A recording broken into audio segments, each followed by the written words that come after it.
joining us today. My name is Lee Monville, Director of Special Sales and Business Development at Springer Publishing. Today, we are presenting Beyond Algorithms, Keeping Humanism at the Heart of AI-Enhanced Nursing Education with Dr. Jennie de Gagne. Dr. de Gagne is a professor and director of the Nursing Education Specialty at the Duke University School of Nursing. She is an internationally recognized scholar in cyber civility and a leading voice in cyber ethics, particularly in the integration of artificial intelligence, AI, into nursing education. Before we begin, a quick reminder. This webinar is being recorded and will be available on demand at www.springerpub.com/videos in 5 to 7 business days post-live event. If you have any questions today, please type them in the Q&A box on your Zoom control panel, and I'll bring them up at the end of the presentation. If you forget to ask a question, there will be a brief survey sent at the end of the webinar, and you can include your question there. Let me start with our objectives today. Thank you so much for joining again. Let me give you a quick roadmap for our time together. First, we'll take a look at how artificial intelligence is shaping nursing education with special attention to the potential to enhance teaching and learning. Then we'll talk about some of the ethical and human challenges that come with this rapid change. Things like bias, privacy, and the risk of dehumanization.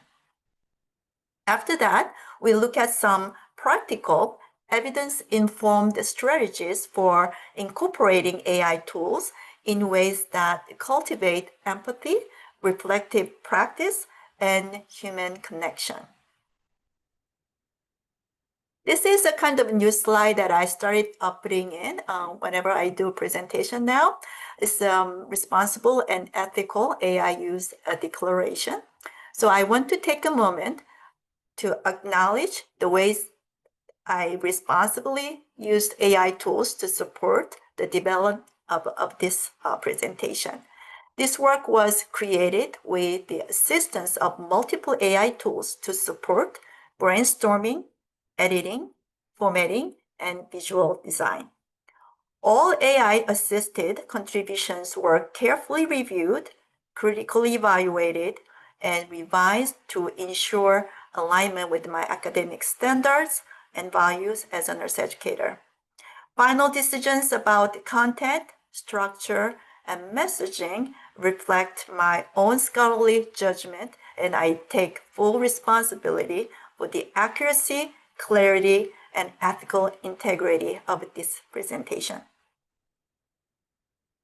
Now, as we are aware, nursing has always evolved alongside technology. Think back to Florence Nightingale in the 1800s. She was already using data visualization to improve patient care. Over time, we've kept adapting, embracing new tools and innovations that changed how we deliver care. Each shift brought exciting opportunities, but also its own set of challenges to navigate. What feels so different now is the speed. With AI, the pace of change is faster than anything we've seen before. Sometimes it feels like we're barely catching up before the next new thing evolves and arrives. And of course, AI is transforming industries everywhere. For example, in business, tools like Microsoft Copilot are boosting productivity, taking routine tasks off people's plates, and even helping teams brainstorm creative solutions. In healthcare, AI is streamlining workflows, supporting clinical decision-making, and improving the accuracy of diagnostics. And in education, AI is personalizing learning, helping with content creation and administrative tasks, and freeing up a time for teachers and students to actually connect. Nursing education sits right at the crossroads of all these changes. And honestly, keeping up can feel like a full-time job because new tools pop up every single day. This slide shows just a small sample of the many tools that are popping up and changing how we work, create, and learn. You might already recognize a few, but there are thousands more out there, even each doing actually something a little different. I'm not going to go through each one. That would take us all day, but take a moment to scan the list and see what stands out to you.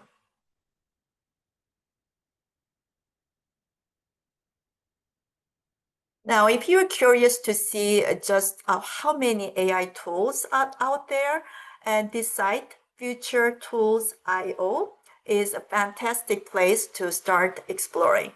It's basically a giant library of over 3,000 tools with new ones added all the time. You can filter by what you're trying to do, whether that's creating content, analyzing data, managing workflows, or even just experimenting for fun. Many of these tools use what's called a freemium model, meaning you can try them for free for a given time and only pay if you decide to subscribe or unlock premium features later on. We've just seen how many tools are out there and how powerful they could be, but there's an interesting twist. A recent study found something surprising about how AI shapes brainstorming. In this study, ChatGPT helped individuals come up with stronger, more polished ideas, but when people used it in groups, something unexpected happened. Their ideas started to sound the same, and the group brainstorming became less diverse, with many responses using similar wording or even landing on identical ideas.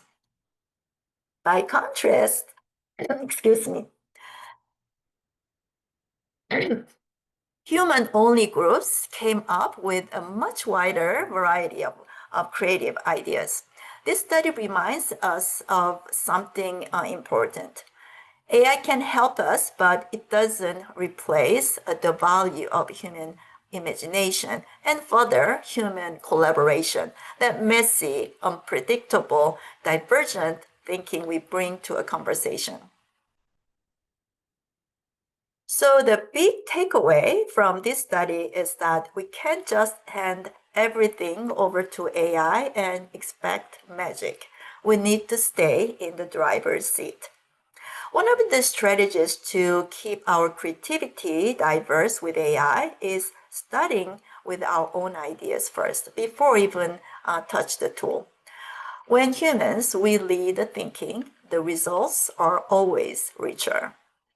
We can also play with how we ask questions because small tweaks in a prompt can open totally different doors. Breaking big problems into small steps works too. It pushes AI to give us a more variety. I would say good prompts work like good teaching, clear objectives, context, and examples lead to a stronger result. Sometimes it's worth trying 2 or 3 different tools just to see how they each approach the same question. And most importantly, we have to protect diversity on purpose and make space for disagreement and for wild ideas. That's where the real creativity lives, in our unique perspectives, not just in what the machine can predict. Now, we've just seen how AI can sometimes narrow ideas, particularly in group settings, if we are not intentional about how we use it. But let's not forget that AI can also be transformative when we guide it well. In education, AI opened doors that were hard to imagine just a few years ago. It can personalize learning, meeting students where they are, and it can power advanced simulations that prepare them for complex real-world scenarios. So on the next few slides, we'll take a close look at two areas where AI really has the potential to change how we teach, how we support our students, and ultimately how we prepare the next generation of nurses. So in regard to personalized learning in education, some early research suggests that AI tools can adjust the pace and the focus of lessons to meet the students where they are, a bit like having a virtual tutor that adapts along the way. These tools can also provide quicker data-informed feedback on certain assignments or practice tasks, helping students identify areas for improvement sooner that they might otherwise. In clinical education specifically, AI can walk students through structured steps for skills like medication calculations or charting practice. It's not replacing faculty guidance, but offering an additional layer of support as students build confidence. And while the technology is far from perfect, many educators are finding that it can help free up a little more time for what really matters, such as mentoring students, fostering critical thinking, and nurturing the human connection that underpins nursing education. Similarly, AI-powered simulations are beginning to change how nursing students experience hands-on training. Some of the more advanced systems now include robotic patients or virtual avatars that can express pain, change symptoms, and respond in real time, offering a level of realism beyond what traditional mannequins can provide. With the virtual and augmented reality, students can safely step into high-stakes, low-frequency scenarios like responding to a critical emergency or managing a disaster situation, and practice their decision-making skills in a controlled environment. Emerging studies suggest that these simulations can help strengthen clinical reasoning, teamwork, and confidence before students step into real-world settings.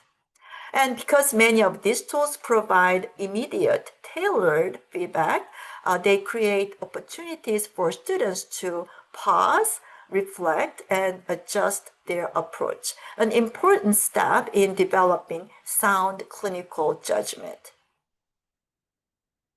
Now, with advancements like personalized learning and simulations, the question becomes, how are we adapting our curriculum to prepare future nurses?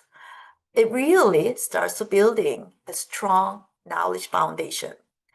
We are integrating concepts like informatics, data literacy, AI ethics into our core courses, giving students the essential technical competencies every nurse will need moving forward. Actually, this aligns closely with the Domain 8 of the AACN.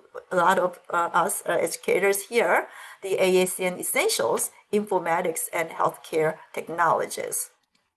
For example, our entry-level students are introduced to basic digital tools for clinical practice, while advanced level students go deeper, exploring topics like predictive analytics and system-level innovation.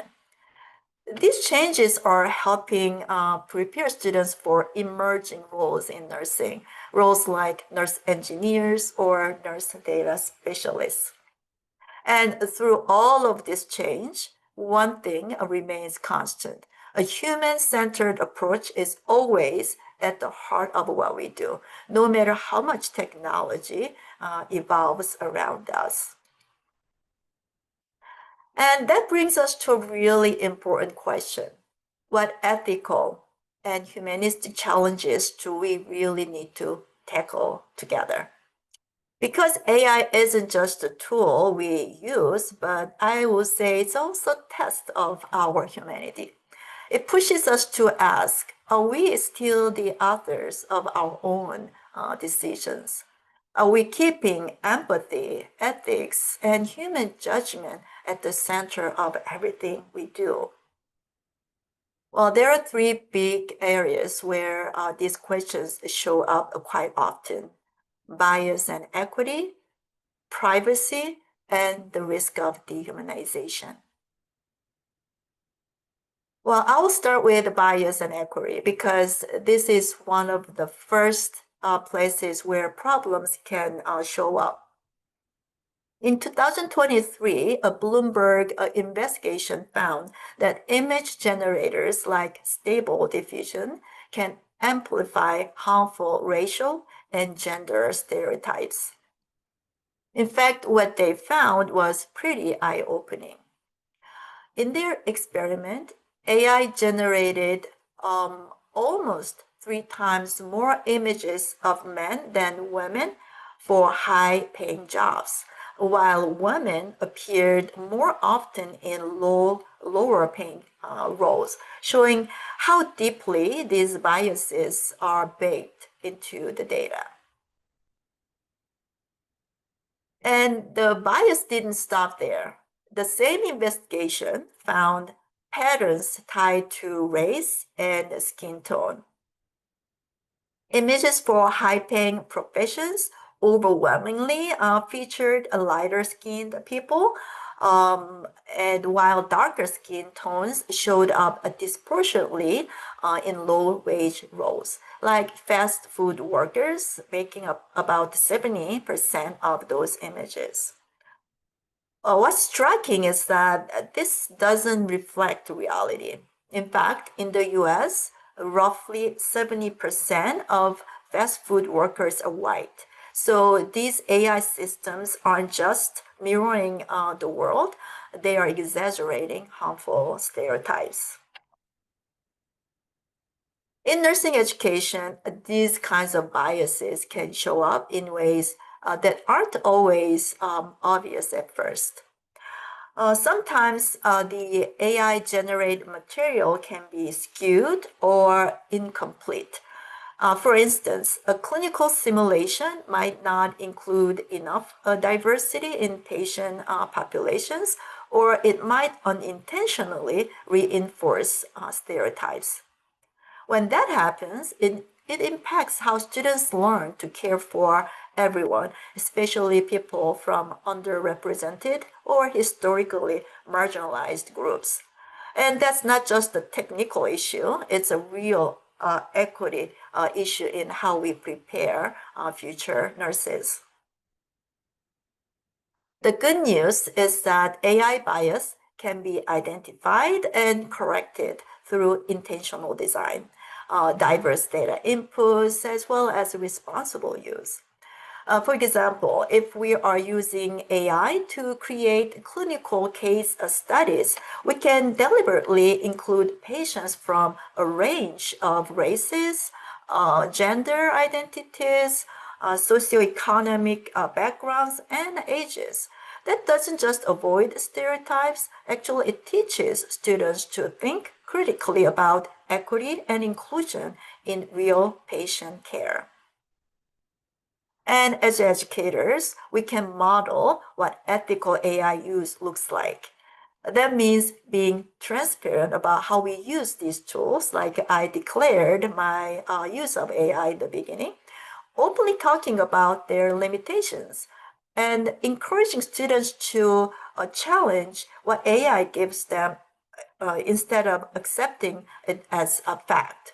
And we can also make these conversations part of the curriculum, so our students graduate ready to spot and address these issues in their own practice. Now, as for privacy concerns, anytime AI systems handle student, patient, or even employee data, there's always a risk if it's not managed properly. That's why strict confidentiality measures matter so much, and we need to secure platforms, clear rules, and shared awareness of best practices. Because in the end, this isn't just about preventing breaches, it's about protecting trust. The trust people place in us to safeguard their information while we use these tools responsibly. And finally, there is the risk of dehumanization. When we lean too heavily on digital tools, we risk reducing genuine human interaction. Actual research on nurse burnout shows that when technology takes up more time than patient care, it can lead to emotional detachment and a more mechanical approach to nursing. So that's why we have to be intentional about keeping human connection at the center of our teaching and practice. For example, pairing AI-based learning with real patient interactions gives students the chance to build empathy, presence, and communication skills, the kinds of qualities no technology can ever replace.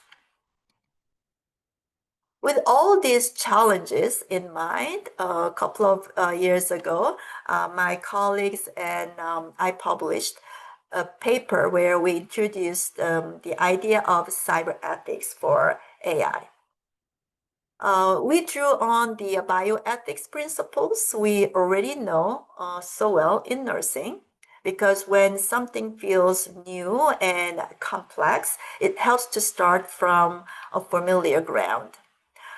We looked at principles like autonomy, non-maleficence, beneficence, and justice, and we added explicability, sometimes called explainability, and asked how they might guide our thinking about AI.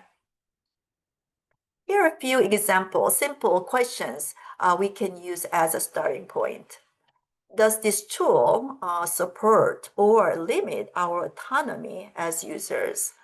Are we protecting privacy and confidentiality? Is it helping all learners or creating new barriers? Are we promoting fairness, especially for marginalized students? And can students understand how AI works and who's responsible for its use? So I've heard from colleagues at colleges and universities who've said this framework has helped them draft policies and guide students through these tough questions. So I hope you'll find it useful as well. Now, I know I don't need to explain why empathy matters to us, but as AI becomes more present in our classrooms and workplaces, a key question arises. How do we keep a nurturing empathy in our students when the tools we are using can't feel, connect, or care the way we do? Well, actually, we're not the only one asking that question. Researchers have started looking into what happens when AI shows up in nursing education, especially around empathy. One study I want to share had master's students watch a 3D dementia care simulation.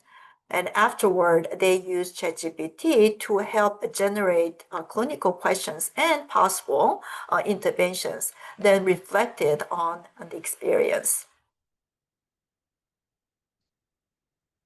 Students said the tool was great for coming up with ideas quickly, but they also pointed out something important.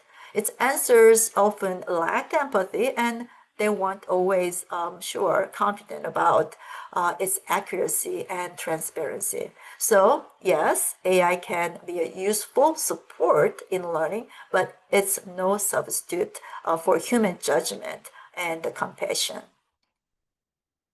Now, as we think about how to foster empathy and ethical reasoning, one powerful strategy I recommend is values clarification. It's about helping students step back and look at what truly guides their decisions as nurses. Values like compassion, equity, autonomy, and justice, and how those values shape the way they use technology.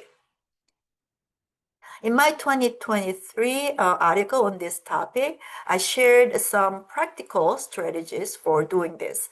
For example, you can start by asking students to reflect on their personal and professional values. What matters most to you as a nurse? How do those values guide the way you engage with AI tools? So from there, you can bring in case-based learning by presenting an ethical dilemma that involves AI and asking students to work through it while keeping those values, nursing values, in mind. It's a great way to practice critical thinking about not just what AI can do, but what we should do with it. Reflective practice is, although it complements values clarification, reflective practice is powerful in its own right. And sometimes I really value as an educator of this practice. So in an AI-enhanced world where tasks can feel rushed or mechanical, reflection helps students slow down and think about more than just what the technology produces. It gives them space to notice how it makes them feel and how it shapes their approach to care. So journaling is one way to do this. I see this kind of ethical principles is like a brake in a car. We need to know where the brake is when we drive a car. So I think this kind of a practice will really help us to critical about how we should use this tool. Another exercise I love is empathy mapping. After using the AI tool, students reflect on prompts like, what did the AI do well? What felt missing? And how might a human approach this differently? And what emotions did I feel, if any? Hopefully we have emotions as humans, and why. So practices like this strengthen emotional intelligence and remind students that technology is a tool to support caring relationships, not replace them. With that in mind, how can we thoughtfully bring AI into our teaching and student support? As we prepare our students for an AI-enhanced world, our role is not just teaching them how to use the tools. It's about helping them become thoughtful, collaborative partners with technology. That starts with AI literacy, understanding what AI can do, and just as importantly, as I said, what it can't. Then we build a critical assessment skills so students learn to question AI's suggestions and outputs instead of accepting them blindly. Also, we can bring them into the process through co-design, shaping AI tools around real patient care needs, because no one understands the bedside better than nurses. And finally, we help them find their voice as ethical advocates, ready to speak up for fairness, transparency, and patient-centered care in any AI-supported setting. Now, looking ahead, we can strengthen this approach through professional development, lifelong learning that support responsible AI use, as well as local and global collaborations that help us learn from one another and set shared standards for ethical practice. And above all, our guiding principles remains the same: empowered by technology, but inspired by humanity. Or simply put, AI is the tool, humanity is the purpose. So to close out our time together, I want to shift from curiosity to commitment, which doesn't have to mean a grand gesture. Maybe it's trying one small change, revising a policy, or exploring a new tool, or simply asking your students how they like to use AI. And maybe it's inviting a colleague to co-create a lesson or workflow that brings in AI meaningfully. But whatever we do next, we should keep asking, what does this tool help us become? Because AI is like a microphone. It amplifies what's already there, but it doesn't change the song itself. And as I put it on slide, AI may generate answers, but only we humans can generate meaning. So as we close, I want to leave you with a few resources to keep the momentum going. Because staying human-centered in AI-driven world isn't a one and done effort. It's an ongoing practice. This list includes tools for classroom integration, guidance on ethical use in nursing and health professions education, and prompt literacy, prompt engineering, policy reports, expert insights, and even sources to help you stay current with AI news and trends. I didn't put a lot of nursing specific scholarly peer reviewed articles here because we can search for that. But I thought beyond the nursing and the health professions, the resources will broaden our perspective. And actually, you don't have to explore all of them at once. Just choose one that resonates with where you are now, and let it guide your next step. And well, we don't need to have all the answers to begin. We just started this journey. And let's stay curious and stay reflective and continue to honor the human experience in all its complex. So this is I have, and I know we have some pre-questions before the webinar. So maybe Lee can help us those questions to Sure. us, and then I can address those quickly. Absolutely. Thank you, Dr. de Gagne, for an excellent and informative presentation. As you mentioned, we have some questions that we wanted to ask. Just a reminder, if people attending today have any questions, they can type them into the question box in your control panel.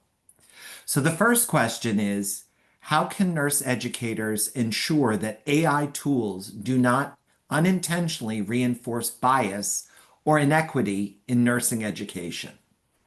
Yes, I thought that was an excellent question. And I think the first step is awareness. So AI reflects the data it's trained on, and the data often has blind spots. So our role as educator is to catch those blind spots, bring in diverse case examples, and remind students to question what they see. And it's not about rejecting the tool, but it's about using our human judgment to make sure equity stays front and center. The next question is, What ethical frameworks or guiding principles should institutions adopt when integrating AI into curricula? Sure. So so that question, I think, obviously, they didn't see my presentation before. So I think it starts with the same values we already hold in nursing. Like I said in our article, autonomy, justice, beneficence, non-maleficence. So institutions can frame AI decisions through those lenses and from bioethics and that we are familiar with. So, for example, does this tool respect privacy?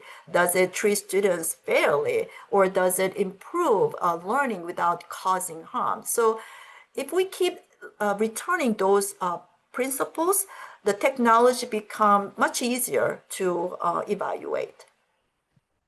Thank you for asking that question. Sure. The next question we have is, what are some practical examples of AI being used to support empathy building or critical thinking in nursing students?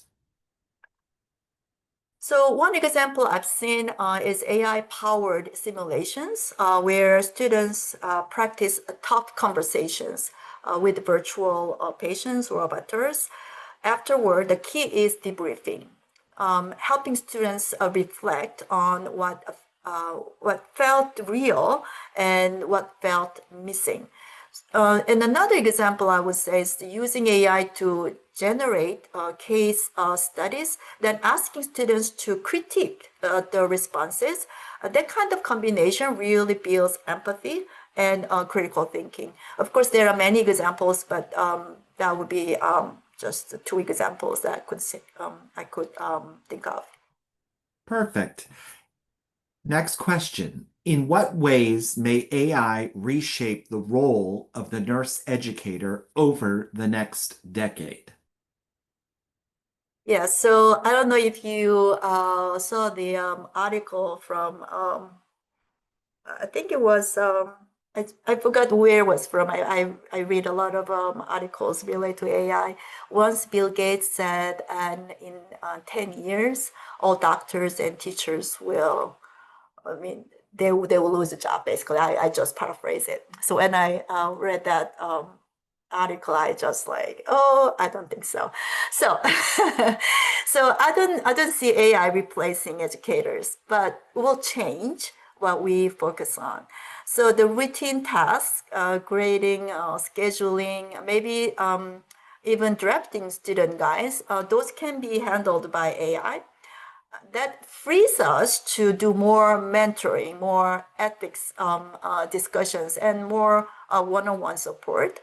In a way, AI could give us back the gift of time to focus on the human side of teaching. So actually, it's very exciting to me. Excellent. And the final question, how do you see the role of AI evolving in clinical simulations or patient care training? I think the simulations, we talked about a lot about simulations, but I think we're going to get more immersive and more realistic. So AI can adjust the scenarios on the fly, challenge students in new ways, and even respond like a real patient would. But the real value comes afterward. When we guide the debrief, I really emphasize that reflective practice. Helping students process emotions, make sense of the experience, and connect it to patient care. That's the balance, I think. AI makes this simulation richer, but the educator keeps it human. So definitely there are big roles in educators. And then I often, with that, I often get this concerns about students' plagiarism with students' AI tools in their coursework. And I said, wow, that's such an important concern because that's real. But I think the key is transparency. And students should be taught to disclose when and how they use AI, and just like they would cite a source. So instead of banning it outright, we can set clear guidelines and use AI for brainstorming or feedback, but the final work must show the students' own critical thinking and voice. And also, I hear a lot of this copyright issues, like and I get this question a lot, and copyright and integrity are a very gray area right now, and the rules are still catching up to the technology. So the bottom line is we can use AI generated content in our teaching and presentations, like I did, and then with disclosure, especially as teaching aids. It's not for business or making money out of it. So I make it clear when sometimes was created with AI and remind students that's it's a supporting tool, not a substitute for their own original thinking. So that's a kind of a copyright issue I can address. And then I think I saw the question about the writing, that AI becoming so advanced in writing. Should we stop giving student writing assignments? I hear that all the time. Well, I would say I would encourage not to give up on writing, but instead of that, we have to reassess. Ask ourselves, does this assignment really match the learning outcomes?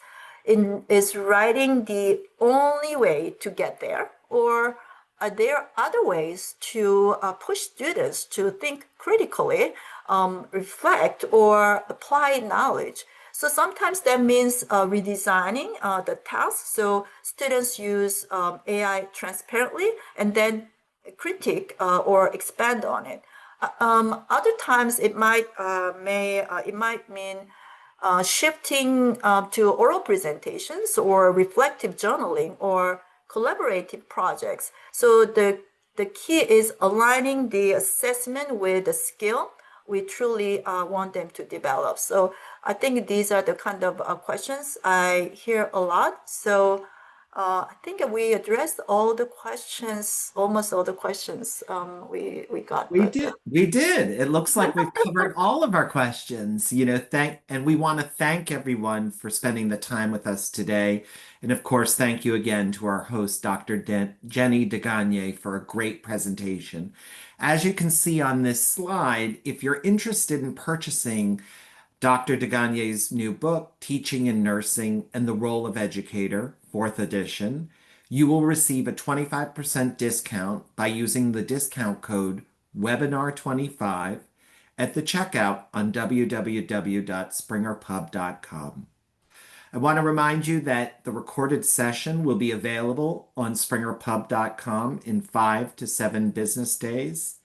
Thank you again to Dr. de Gagne, and we want to wish everyone a great afternoon, and we look forward to all of you joining us for future Springer Publishing webinars. Have a great day.